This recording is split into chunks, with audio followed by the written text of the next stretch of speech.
All righty. So once again, welcome. We are recording this special webinar. So just so you know, my name is Eli Saltzman. I'm an associate research professor of Israel Studies and the director of the Gildenhorn Institute for Israel Studies at the University of Maryland at College Park. I'd like to thank my colleagues, both Avis Koyman and Srushi Suresh, for all their assistance behind the scenes that makes this and the other webinars possible. I'd like to thank you for joining us today for the last special online event of the semester titled Playing by the Rules. The dualism of Palestinian citizens of Israel has often placed them in precarious positions as they contend with loyalty tests, societal suspicion, and policies that sometimes prioritize the Jewish majority's interests. Their experiences reflect the broader tensions between Israel's national character and its democratic ideals, a challenge that has shaped their social, political, and economic realities for decades. In the wake of the October 7th attack, for example, many Palestinian citizens of Israel demonstrated remarkable resilience and commitment to coexistence, even amidst heightened tensions and societal polarization. Despite the challenging environment, numerous individuals and communities stepped forward to emphasize shared humanity and the importance of dialogue. Examples include public statements by Arab leaders condemning the violence and expressions of solidarity with victims of all sides, highlighting their beliefs in the value of life and the rejection of extremism. These actions reflect the nuanced perspectives within this community where many strive to balance their identity as Palestinians with their citizenship and investment in the peaceful and equitable future for all Israelis. So it is my pleasure and honor to introduce today's speaker, Professor Sami Smucha, because there are very few scholars who can help us understand this kind of complexity in light of a tremendous and influential body of work. Professor Sami Smucha is Professor Emeritus of Sociology at the University of Haifa. He's a member of the Israel Academy of Sciences and Humanities and an Israel Prize laureate in sociology. He served as a visiting professor and senior researcher fellow at many academic institutions here in the United States and elsewhere. He studies Israeli society in a comparative perspective with a focus on ethnic relations and democracy, and has published widely on the internal divisions and conflict in Israel, and I'm sure his insights will be invaluable. As always in these events, Professor Smucha will speak for about 30 minutes or so, and then we'll open the floor, quote unquote, for questions. So please, please, please feel free to type those in the designated Q&A box at the bottom of your screen. Professor Smucha, the virtual floor is yours, my friend. Please go ahead. Thank you very much, Eli. It is really a pleasure to talk to all these people there and to share my research and ideas. 30 minutes is very short time, so I'll have to do it very fast and then depend on the questions and answers to detail some of my talk. Now, what is the issue? Let's start with the issue. Look, minorities in deeply divided societies, I mean minorities who reject the basic ideology of the state, who live separately from the dominant majority, have different culture, they are discriminated against and excluded. They are usually driven to revolt in their society. And let me just look at some of the examples. I'm sure you have your own examples. The Kurds in Turkey and Iraq, they have been in Turkey especially in civil war for many years, and millions of people were killed. Turks in Cyprus was also the state collapsed because of the civil war. Catholics in Northern Ireland, I'm sure that many of you know about. Tamils in Sri Lanka, there was a civil war for 30 years. 30,000 of the Tamils and 30,000 of the Sinhali, the dominant majority, were killed in this. And I don't have the time to go to bring more and more examples. So the question is, if this is the situation with minorities in the world, why Arabs in Israel are playing by the rules. They are not revolting. This is the question which I am posing and I'm going to struggle with. I'm talking about Palestinian Arabs in Israel. I'm talking about Arabs who are citizens of Israel since 1948, who live not in the West Bank, not in Gaza, but in Israel itself, within the pre-67 borders. Okay? Only about them I'm talking. This Arabs also excludes the Palestinian in East Jerusalem. Okay? So now the question is what I mean by revolting or but not playing by the rules. If the minority complies with the state rules, then they play by the rules. They are not organizing a resistance movement. They are not using violence. Their struggle does not disrupt society, does not disrupt the state. And if they have some trouble, they make some troubles, quote, quote, then you go back to coexistence. This is what I define as playing by the rules. Okay, what kind of evidence I'm going to bring? Two kinds of evidence. One, analysis of Arab-Jewish relations as minority and majority and the relations to the state, and also findings from my surveys, which I've been doing since 1976, okay? And especially the last survey of the last year. Now, all the surveys are representative surveys of the entire population of both Arabs and Jews. Now, why I think that Arabs are driven to break the rules.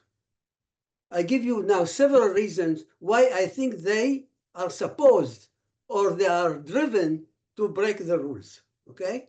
One, because they are seen in Israeli society by Jews and by the state as potentially disloyal to the state.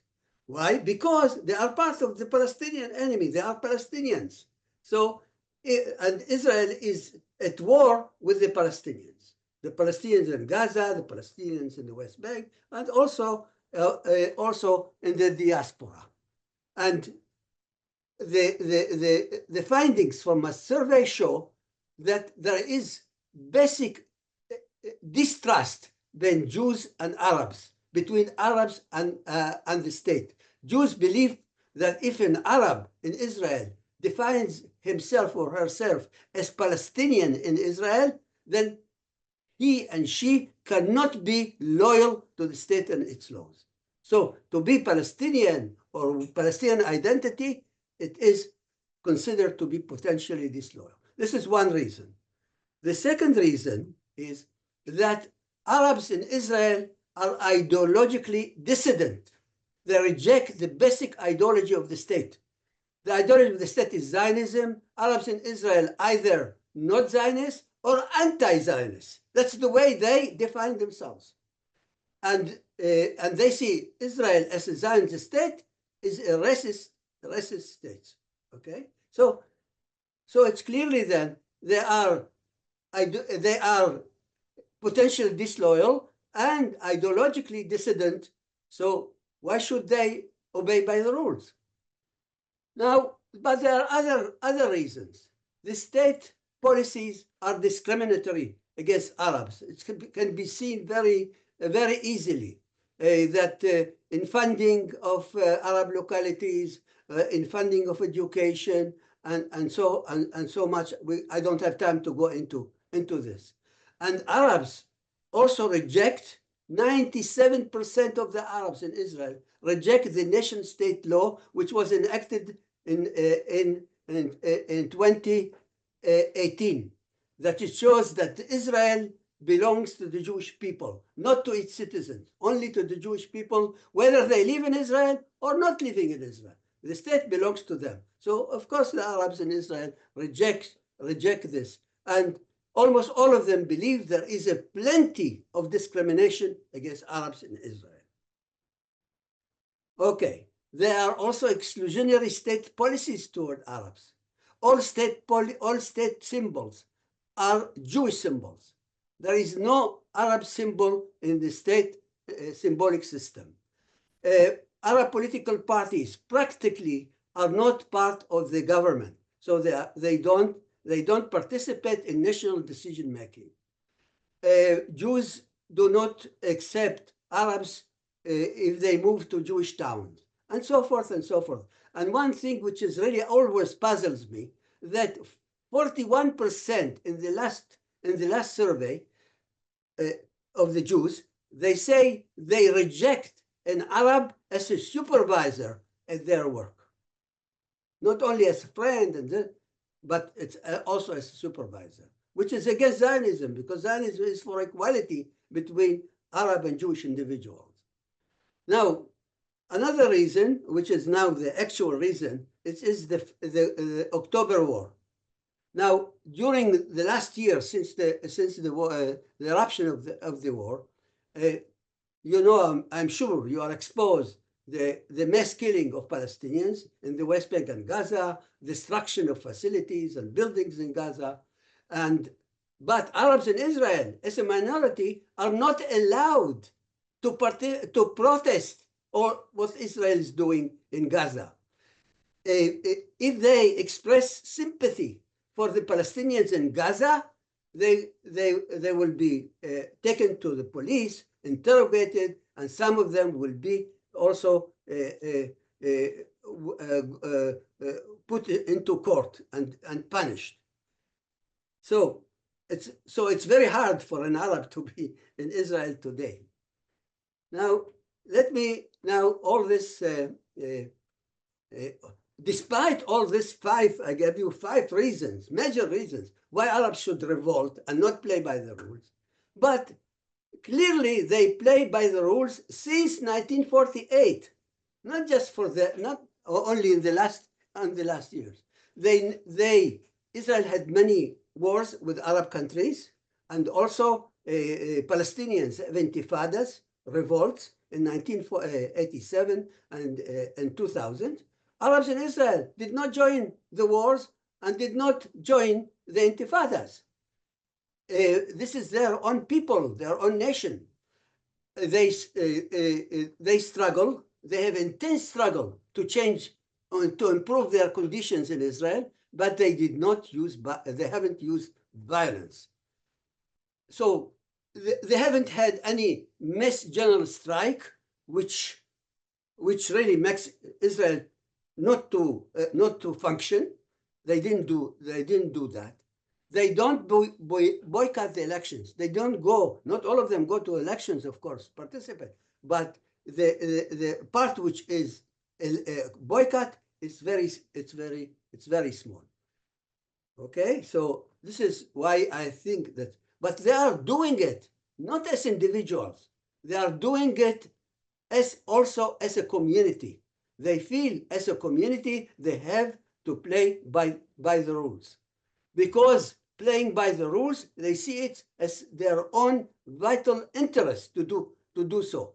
Otherwise, they will be in danger and for their life and so forth. And they censor their politicians. They censor terrorism, Arab terrorism, Palestinian-Arab terrorism. Okay. Now, why they play by the rules? I give you 5 major reasons. Okay? One reason, which I call the negative reasons, means reasons, factors which deter them, which make them fear of disobeying the rules, because they know there is a high cost of breaking the rules. These are the negative reasons. Now there are positive reasons. This means they get high reward if they play by the rules. And then there is a balance between the two. And the balance, I will show, the balance is positive. They have the rewards are higher than the fee, than the cost of breaking the laws. But there is a third reason. which is very important. I hope I can get into it more fully. I call it Israelization. They are Israelized since the last 70 years. Now, all the time in Israel, the politicians and the public at large, everyone talks about Palestinization of the Arabs. Of course they are Palestinians, because they are Palestinians. So this is not problematic that they are having Palestinian, from their point of view, Palestinian identity, culture, contacts with Palestinians. The idea, which is really the change, is Israelization. They become more and more attached to Israeli life and to Israeli Jews. This is what I call Israelization. Also, the fourth reason for playing by the rules, I call it invidious comparisons. They compare themselves to the Jews, but at the same time, they compare themselves to Palestinians, and they see their advantages compared to Palestinians, the West Bank and Gaza, or Palestinian abroad, and so forth. So to live in Israel, by making these comparisons, they see themselves as a kind of privileged compared with other Palestinians. And the last reason is pragmatic reason. They don't have other choices. Where else if they have a choice to go elsewhere and to have a better life, they will go, but they don't have this choice. So they play by the rules because they have no real other options. Okay, now I'll take each one of this and do very quickly explain each of these five reasons. The first reason, which is the negative reason, is the fear of Nakba. The word Nakba means disaster. This is what the Palestinians experienced in 1948, the war. 2/3 of them became refugees because of the war in 1948. Their villages and towns were destroyed, and they became not only refugees, but also they didn't have a state of their own. So the situation, this is the Nakba. And they fear that if they don't obey the law, Israel will cause them a Nakba. Now, you can see their fears. I mean, this is from the surveys, and not only the survey of the last year. This is the surveys for the last 30 years when I ask all this question. They fear infringement of their basic rights. They fear land expropriation, state violence, population despair. They will be kicked out from their land and to another country. They fear persecution if they express any not criticism, but anything against the existence of Israel, and so forth. So this is their fear. Then there is a fear of the Nakba, strong fears if they disobey by the law. This is one. Another negative factor, that they are under state security control. They are under surveillance by the secret security administration, what we call Shin Bet or Shabbat. And this is going on all the time. It's not something which just for a year or two or something. It has been since 1948. So it's by the security services, they can detect easily anyone who is planning to do terrorism or to work against the state and so forth. And they are sentenced. And the surveys show that they are afraid of the security services if they do a protest against the state. Not a protest to change their situation, but a protest against the state. So this is the second negative factor. But a lot of people, when you ask them why the Arabs in Israel obey the law, they say because they are afraid of the Nakba, they are afraid of the security services and so forth. But I'm saying, let's look what they get from the state. What are the rewards they get from life as a minority in Israel? And I'm going now to show you at least five rewards that they get, and they appreciate these rewards very much. First, democracy. They are part of Israeli democracy. They get all individual citizenship rights as in any democracy. Of course, it's not a full democracy for Arabs. That's impossible when you have a minority which is ideologically dissident and potentially disloyal and so forth. So they know, but they are part of Israeli democracy. They vote, they are represented in the Knesset, they can do protest usually, and their protest is very intense. They have strikes and so forth. So, but they are aware that it's not a full democracy. For example, 56% of the Arabs do not think that Israeli democracy is also for Arabs.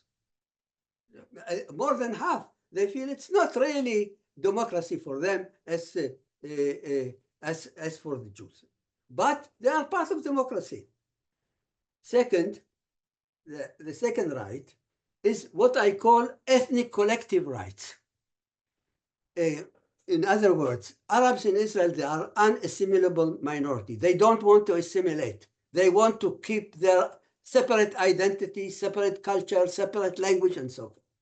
And Israel recognized them as a separate cultural, religious, linguistic minority and provide them with all the means to keep all these cultural properties and to not only to keep themselves, but to bequeath this to the next generation by an Arab education, separate Arab education, fully funded by Israel, by the state. So there is no pressure on them to assimilate into the Jews. Whatever they want to be separate culture and keep their culture. They're not only these rights are recognized, but they also are given institutional means by the state to keep their cultural and social separation. This is what I call ethnic collective right. Now, the third reward they have. Israel is a welfare state. It's not the same as welfare state as, say, Scandinavia or France, but it's much better than the United States as a welfare state. Provides all kinds of allowances and benefits to its citizens, as individuals, or as families.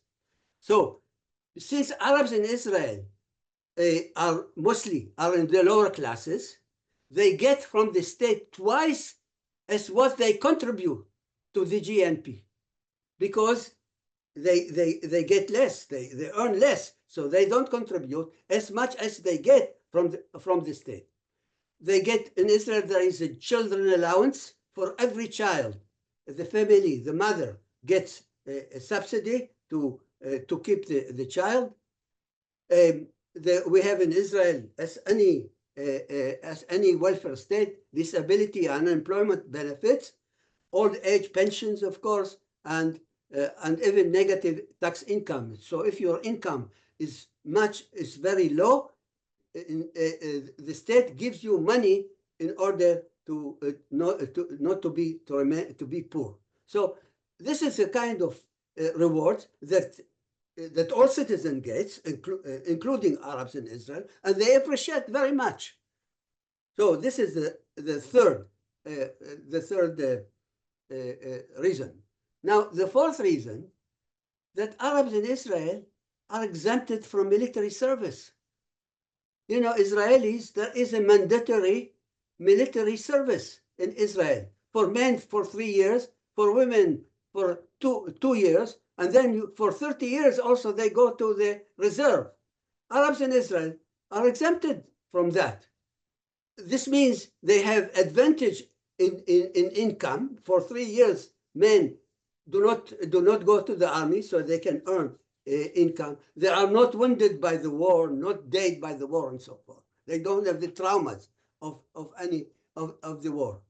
And also in Israel, there is also a civil service. If you don't serve in the army, you can volunteer to a civil service for a year or two. They don't I mean, only a small minority of Arabs volunteer for the service, and Arab politicians object strongly against Arabs volunteering for service, for civil service. Now, the last point I would like to make as a reward, that Arabs in Israel are protected against Islamic fundamentalism, Islamic coercion. In Arabs in Israel, we have two Islamic movements. One is moderate and the other is radical.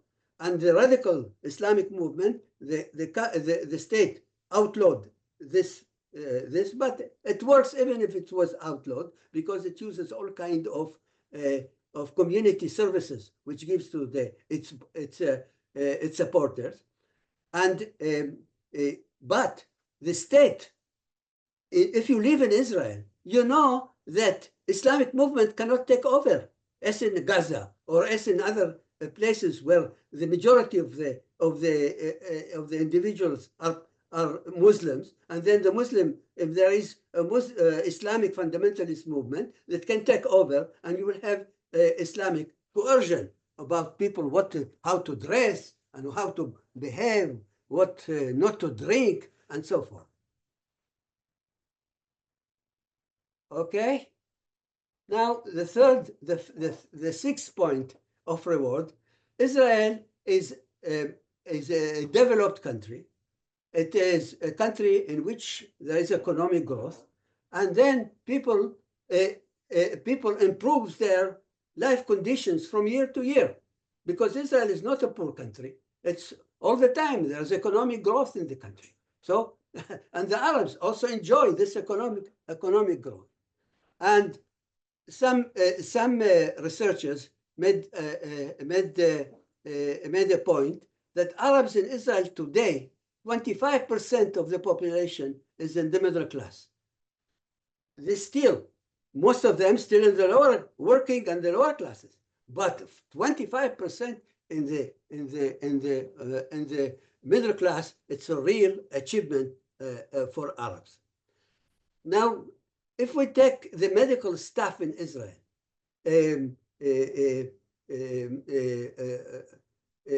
physicians and nurses and so forth, the 40%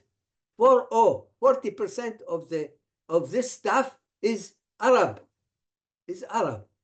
So they can make achievement if it is important for them. It's very important for them to be in the medical staff. So they join when they work hard to get there.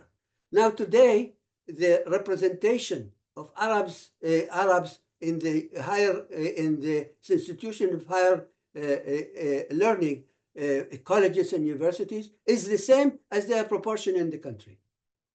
Now it doesn't mean that they are equal to the Jews, because you have to look to what subjects they study, and the subjects they study, they are less prestigious than what the Jews can do, especially in the computer science, business administration, which are in high demand.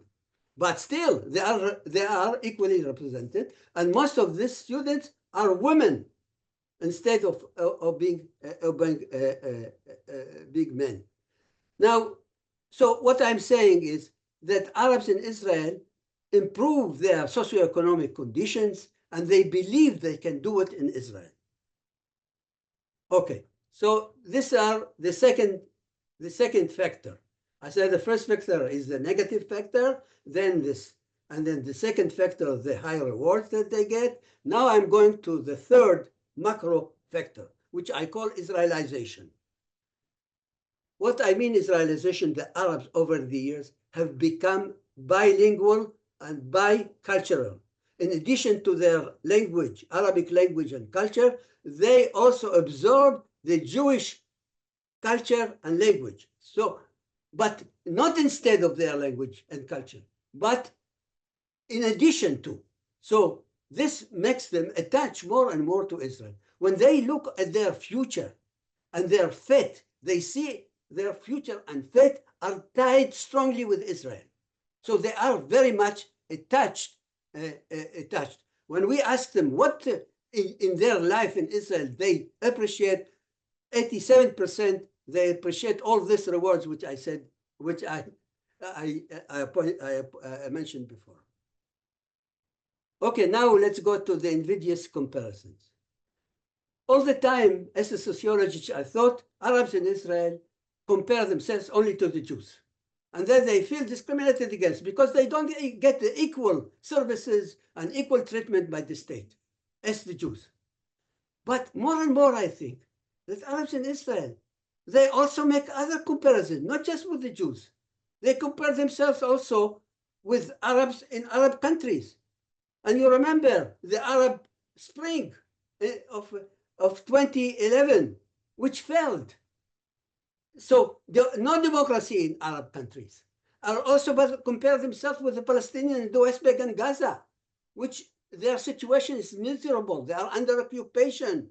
Their life is not becoming improved over the years. And now we have the Palestinians in Gaza and the West Bank, which are revolting, and they are killed, and they are by the state. And the Arabs, they don't have all this stuff. They are protected. Their life protected, their socioeconomic status is protected, and so forth. So this comparisons is really also make them attached to Israel and to obey by the laws, because this helps them, to be in a good shape. So this is what I call invidious comparisons.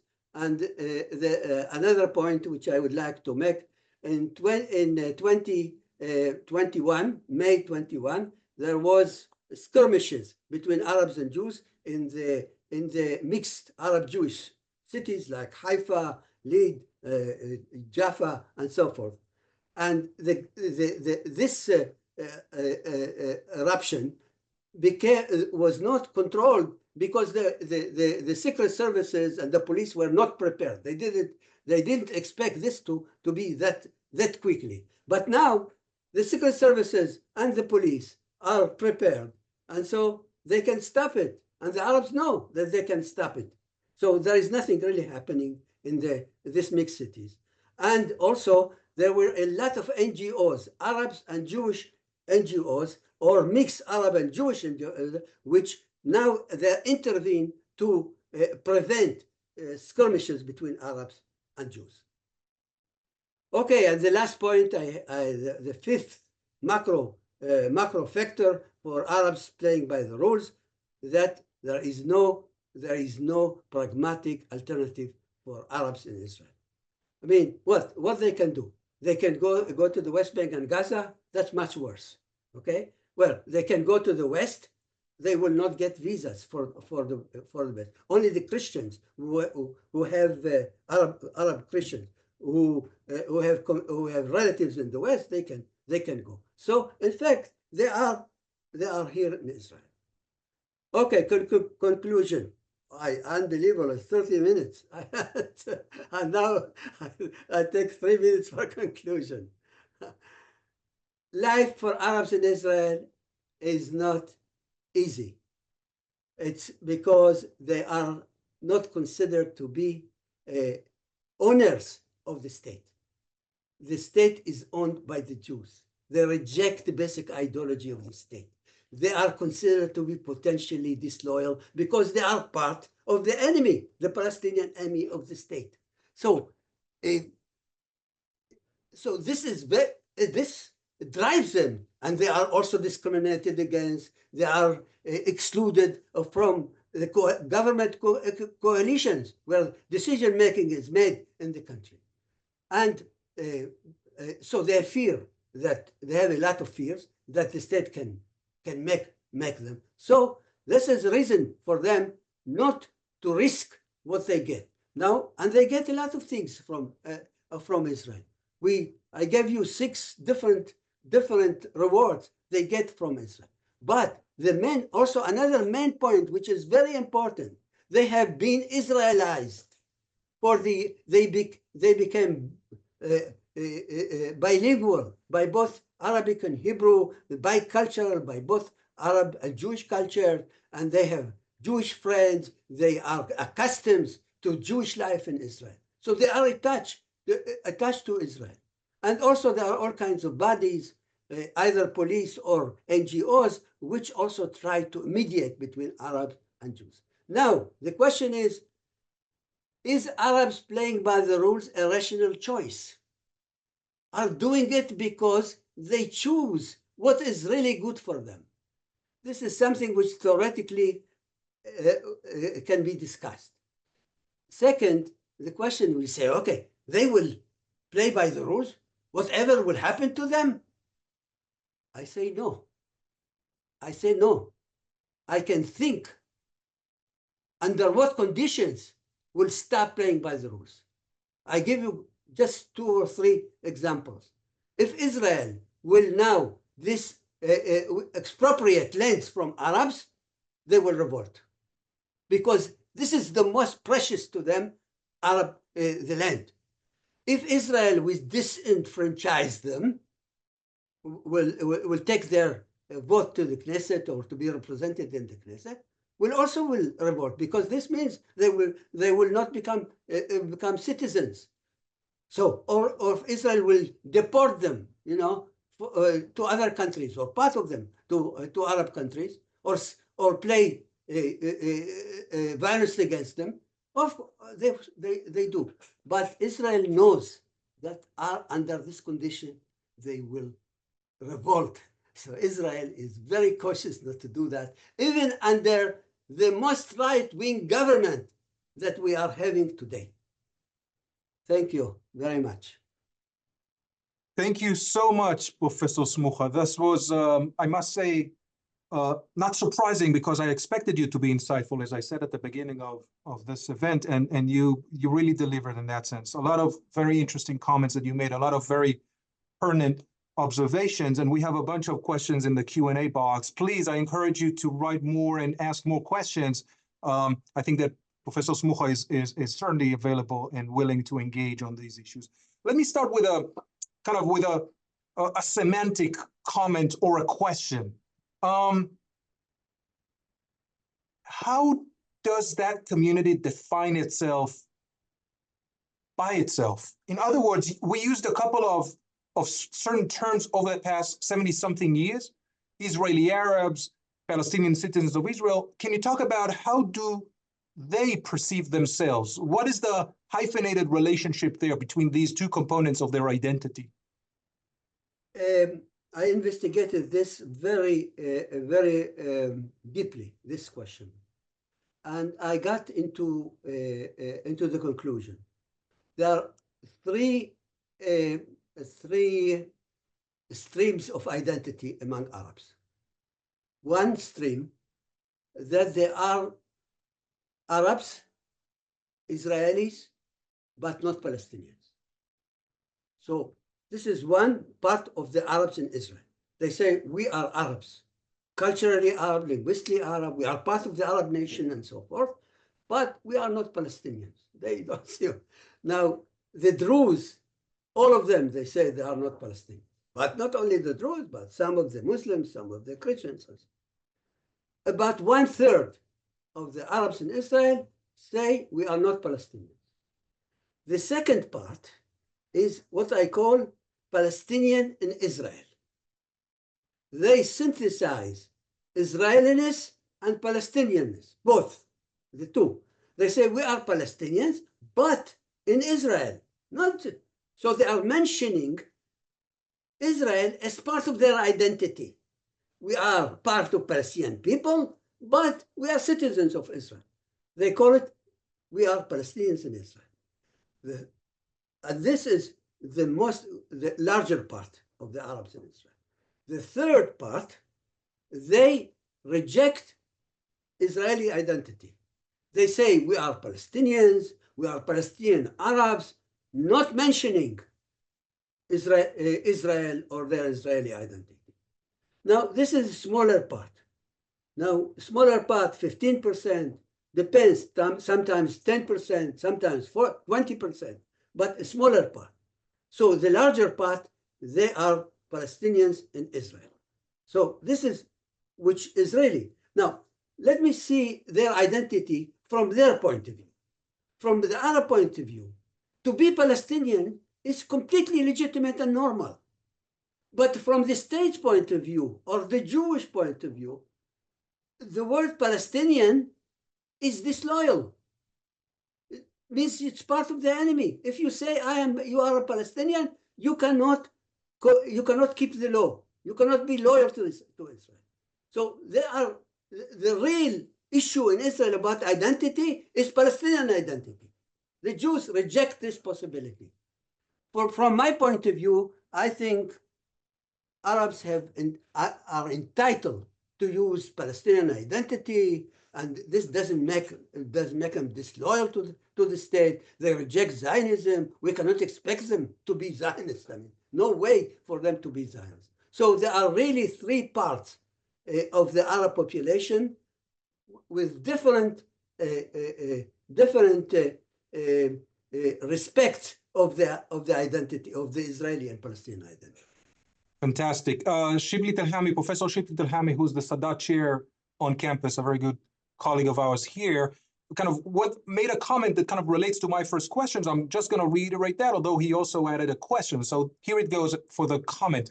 I have one question, but first a comment. He says, Arabs do not serve in the army. And he says, Druze and Bedouins are Arab, and they do serve. There are also Muslims and Christians who volunteer. They have the choice in a sense. So this is one comment. And the question is about the rise of a far-right Israeli government with Ben-Gvir's authority on the police. How do you see this kind of the past year and a half, 2 years in the making? Is it impacting the status of Arabs regardless of the Gaza war?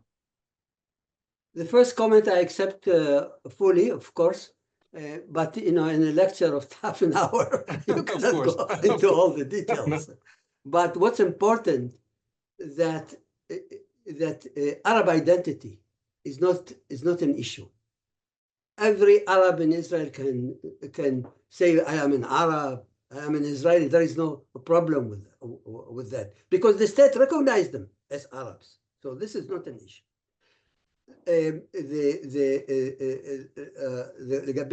About the other question about the radical right wing party, two parties, not one, two, not only Ben-Gvir, but also you have the Zionist, religious Zionism too, as well. Both of them are. Listen, I mean, they will have some impact. The first impact you can see now. The police does not deal with the murders in Arab community. I mean, every year, 200 Arabs are murdered by other Arabs. So, and the government, the police, that does not do anything about it. Because Arabs are killing Arabs. It's not our issue. I mean, they don't treat them as citizens, which they have the right to preserve, to keep their lives. Personal security. So this is one thing you can see the impact of this government for the Arabs in Israel. The second, the Ben-Gvir and other people, of course, they do their thinking is to make Arabs less participate in voting. So fewer and fewer Arabs will vote. If they do that, then this will give the right wing in Israel an advantage. Now, they are going to do it in one way or another. The question is how severe they will do it. The light one, they say if an Arab party in the past or now express any sympathy to Palestinian terrorism, they cannot stand for elections. This is the light part. But the most important part, if they will change the law and they demand from any political party in Israel to accept in writing Israel as a Jewish and democratic state, this may dissuade Arab parties not to participate, and this will give a real reward to the political rights. But then we don't know what will be the response of Arabs and also Jews in the center and and left, because this is against them as well. That's very interesting. Sami, can I ask you to stop sharing the screen so we can see you more fully on the Okay, of course. That'll be, yeah, we got See one comment how I from do a member of the audience. Sharing. Where is sharing? Stop sharing. They should be on the top side of your screen. Stop sharing the presentation. Just a minute. I'm looking. Hold on, let me see if I can do it for you for the time being. I don't see where I can do it. No worries, no worries. Hold on. There you go. You can do There it? you go. This is perfect. Fantastic. This is excellent. Fantastic. All righty. We have another question from the audience. In 2021, among all Jewish parties, Likud won the biggest share of Palestinian-Arab votes. How would you explain this surprising outcome given Netanyahu's anti-Arab image? I'm not aware of that. I heard it once. I don't understand where this statistics comes from. Again, can you repeat that? No. I think the question was very vague for me. Yeah, yes? In 2021, Likud won the biggest share of Palestinian-Arab votes. Hold on, let me see that. 2021. I don't see. Oh, 2021. I got it. It was 4%. For example, in Nazareth, 4% of the Arab vote went to Likud. It decreased in 2022 to 2.3%. So perhaps that's kind of an answer to the question. After a year, yeah. But can you talk about perhaps kind of take a zoom out approach about Palestinians voting for Jewish parties? Perhaps there's something you can say about that? Very, very simple. Now, I mean, the last elections, only 17%, 17% of the Arabs voted for Jewish parties. So what does it mean? What does it mean? I mean, we're talking about very small minority. Now, if you take this 17, half of them are Druze. Druze, they don't vote for Arab parties, the Druze. So what we're talking about? We're talking very small, minor number of Arabs non-Druze Arabs who vote for the right wing. That's nonsense. Nonsense. The whole question is nonsense. Okay? So this is my reaction to it. It's not an issue. Okay, it's not an issue. All righty. We have a PhD candidate, Tera Boras, who has a bunch of questions. I'm going to try to kind of pepper a couple of those as we move. You kind of touched upon that, so I'm trying to go how does the changing demographic makeup of the Jewish community and the rise of the more religious nationalist Jewish elite in Israel influence the Arabs and their relationship, my apologies, with the state? Do you think a political partnership between Arabs and the dwindling Israeli left is feasible as a result? Of course. I mean, Israeli politics as large influences Arabs' conditions and Arab status in Israel. Of course, because the political right in Israel is either doesn't like Arabs or they're against Arabs. I mean, very clearly, this is the situation.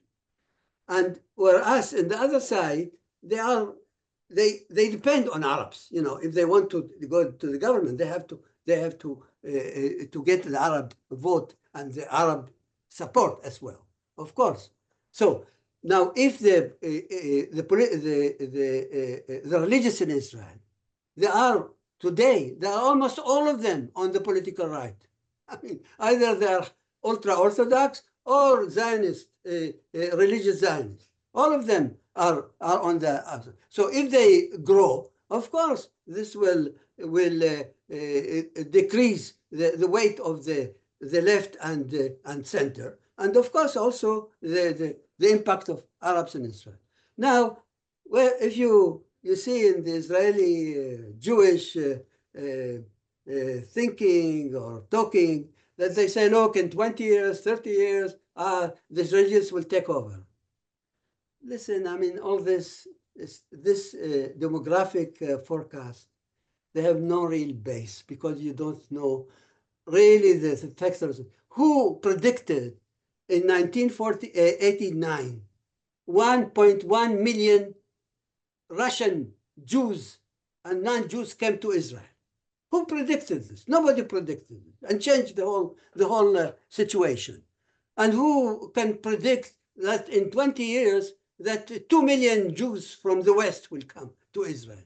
We don't really. And also, we know that the religious community can also go down in demography. I mean, to keep 6, 7 children per family, it's already, so devastating for the community. And also the Jews, the state will not let all this community not to serve in the army because they need them. So something will happen, will change the status of the religious in Israel, who are very privileged minority in Israel. And this will change. But I'm not going to predict what will happen. But don't be deterministic to say this will be this and this. We don't know. This is option, but things are subject to change. So a follow-up on the political question is, why do you think that Ra'am, Mansour Abbas, was the first Palestinian-Arab party in Israeli history to be an active member of a coalition? How is it possible that such a historic move came from a religious party rather than a secular party, for example? So it's not Ahmad Tibi, it's Mansour Abbas, for example. This is very easy to explain because the Islamic movement in Israel was split into 2 movements. One is what we call the Southern movement in the South, and one in the North, okay? Now, the Southern movement has a thinking that Arabs in Israel has to improve their socioeconomic situation. They have to get more means and resources from the state. This is their highest priority. So Abbas split Arab politics. Really, he split into two streams. One is Abbas were saying, look, what's important for us is not Arab nationalism. We are for Arab nationalism, but our priority now is resources from the state. The way to do it in the Israeli system, only by joining the coalition, as the religious parties do. Okay, this is what he said. The other parties, the other 3 parties, there are 3 other parties, saying no, our loyalty and our identity is Palestinian. We will not join the Zionist government, and because we don't want to support occupation, because all these Israeli governments are for occupation. So we cannot join a government which continues occupation. And Abbas says, look, occupation will continue if we like it or not. What we need is resources, and we have to do something to get the resources. So these are now today, we cannot talk about Arab politics. There are 2 Arab politics which are very different. That is a fascinating process, certainly. So when you talk about the splintering, there's one question from the audience that I feel that kind of aligns with this kind of argument or question in a sense. Are there any distinct variations in your data, in your findings, in attitudes between urban Arabs or Palestinians and those who live in villages in the Galilee and in the South, Bedouins in the Negev, for example? Do you see that as a factor that plays a role in the way that they responded to your questions about identity, about the affiliation, about the identification with the state of Israel, for example? No, I don't see that. I mean, I have been doing research on this about age and education. Education is the main factor. It's not a main factor for the last 40 years, which I empirically investigated this question. There are no real differences between highly educated and less educated Arabs vis-a-vis in their attitudes toward the state and toward the Jews. Okay, that's one thing. Now, what's really there is a difference, a big difference between Druze and non-Druze. This is the big difference. Because if you are a Druze, you give up your Palestinian identity, you have no nationhood, you don't belong to any nation, you are just a Druze, ethnically or culturally Druze, and that's it. And you don't go with the Arab parties. You go with Jewish parties because you expect them to give you facilities, to give you services, means, and so forth. That's what. Now, the question is about Christian Arabs. Are they different from Muslim Arabs? What I see, say, in the last decade or so, there is a small difference. The Christian Arabs are a little bit less, significantly, statistically less, say, critical of Israel or more identified with Israel than Muslim Arabs. But listen, about Muslims, there are so many differences. For example, about religious observance. There are two kinds of religious observance among Muslims and also among Jews, and many. There are traditional religious observance and fundamentalist religious observance. So if you are fundamentalist, you are against Israel, against the state, against the Jews, and so forth. So the question is, how many Arabs in Israel support the fundamentalist Muslim movement, the northern Muslim, which I found it's around 15%, maybe 20%, but it's not the majority of Muslims who support the fundamentalist religious movement, Muslim movement. That's very, very, very interesting. A general question that I'd like to kind of couple with another one of my own, if that's okay. Somebody from the audience is asking whether there's any relationship between Palestinians living in Israel with those living in Gaza or the West Bank. Do they have any contact, physical, cultural, and otherwise family connections? And I'd like to ask you about the balance of comparisons, for example, if I can kind of very crudely combine the two. You said that the Palestinians in Israel kind of compare themselves to Palestinians in the region, in Arab countries, perhaps for the most part in the Middle East. So my question is to you, why not compare themselves to other countries or liberal democracies in the West? For example, in the UK or in the United States or anywhere, or Scandinavia, for example, is this too outside their imagination, or is it practical, kind of a more regional focus that is a result of history and ethnicity? What is it? I think they also compare themselves to the West, to the Western countries. I'll give you statistics which are very surprising. I ask many years, I'm asking the question to where Israel should be integrated, into the Middle East or into the West, okay? I gave them two options. Where should Israel integrate? Okay, there are differences among Jews, are differences among Arabs. You know, what's the group which is highly supported integration into the West? What people think? I thought, look, Arabs in Israel are traditional. Now, to be part of the West means that they will lose their traditional culture and so forth. But they support more than Jews integration into the West, not into the Middle East. It's very difficult to think that this is the case. But why they are doing it? Because if they say Israel will integrate into the West, we'll get more equality. If Israel will be more Western, then we'll get a better treatment. So they are thinking of their conditions. They say, look, even if Israel will be Western, we still continue to keep our culture and our identity because Israel accepts our, but Israel will change and become more egalitarian toward us.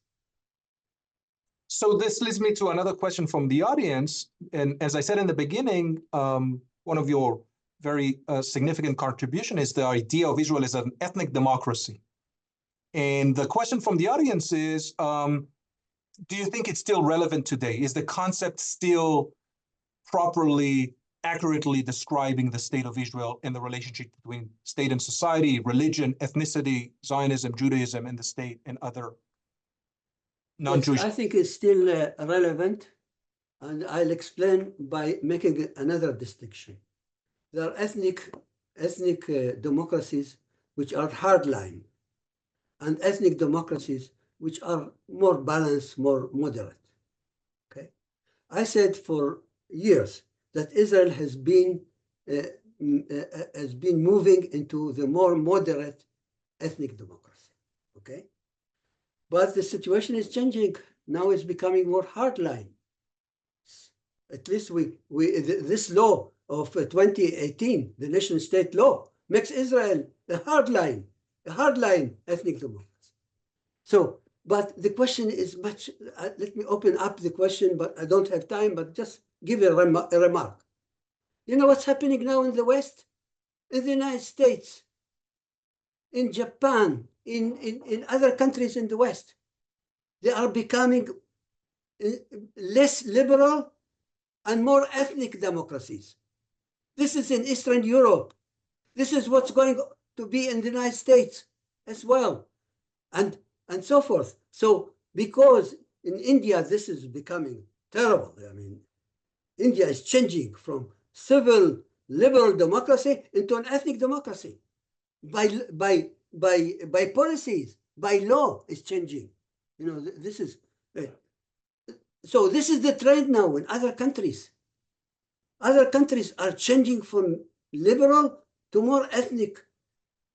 Take France, for example. France is most liberal, right? It's more civil, but they are afraid. They want to keep their culture. They are afraid that there is a threat to their culture. So they will stick to ethnic types of democracy. This is why we have the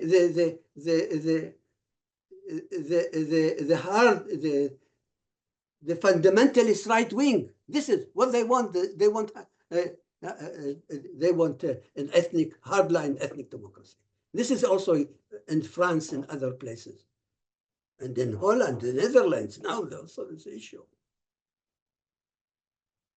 Thank you so much. Hold on, I'm just going to scroll up. There were a couple of questions about the new middle class in the Arab or Palestinian society.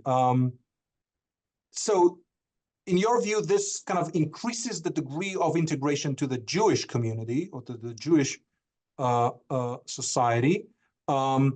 Does that also manifest itself in terms of the ability of Palestinians to acquire, maintain, and pass on wealth in terms of financial resources, if that question makes sense to you?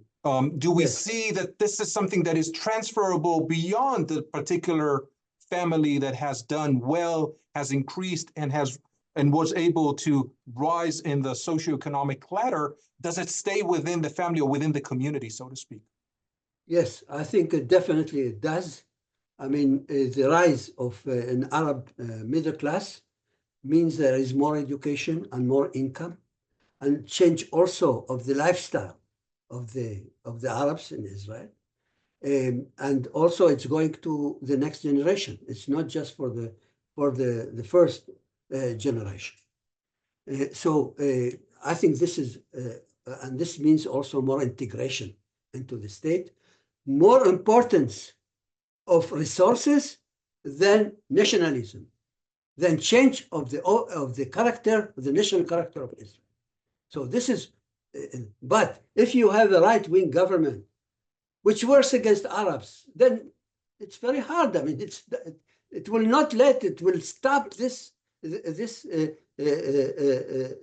process. So there are contradictory processes in Israeli society. Alrighty, so but I don't predicting the defeat of the idea of playing by the rules, by the Arab. Only if Israel moves against them directly, taking their land, taking their votes and all this stuff. But if continues the situation, I think they will continue to abide by the rules. Can you talk about, we're running out of time, and perhaps I'm going to try to sneak another question from the audience. Can you talk about the vision of Palestinians in Israel with regards to the future, right? In the early 2000s, there were a number of vision documents that were put forward. How do they see overall the relationship, the future relationship with the state of Israel, and perhaps also with a Palestinian state, perhaps? Is it kind of moving towards a one-state approach? Was it always the case that that will be the most effective from their perspective solution, or is it something else? Has it been dynamic, or has it changed in the past few years? Arabs in Israel is the group which supports a two-state solution, much more than the Jews. Now only a minority of Jews support this idea of two states. Arabs in Israel, still a majority of them keep that. They don't want one state. They don't want that state because they knew that one state is apartheid state, because Israel will not extend citizenship to the Palestinians. This is what we are having today. So, and Israel will not renounce its Zionism, which sees the status belonging only to the Jews. Let me just make one point, which are not asked. I said Israel extends Arabs in Israel ethnic collective rights, right? Separate Arab education, religion. But Israel does not grant Arabs any national collective rights. Only ethnic, cultural, religious, linguistic, but not national. By national, I mean Israel does not recognize Arabs as Palestinians, that Palestinian identity is legitimate, their relations, if they have contacts or relations with Palestinians, this is legitimate relations that they have. It's something, it's a relation with the enemy. It's not just, they are not regular relations. Israel does not provide Arabs with autonomy, with institutional autonomy. Arabs, you have a separate Arab educational system, but who controls this Arab educational system? The Jews control this, the Ministry of Education, which is the Jewish Ministry of Education. So Arabs do not have any autonomy. They have autonomy, not formal. They have autonomy in practice. They take the autonomy. But Israel does not extend them any autonomy, no recognition whatsoever of collective national rights, only ethnic rights, not collective. All righty.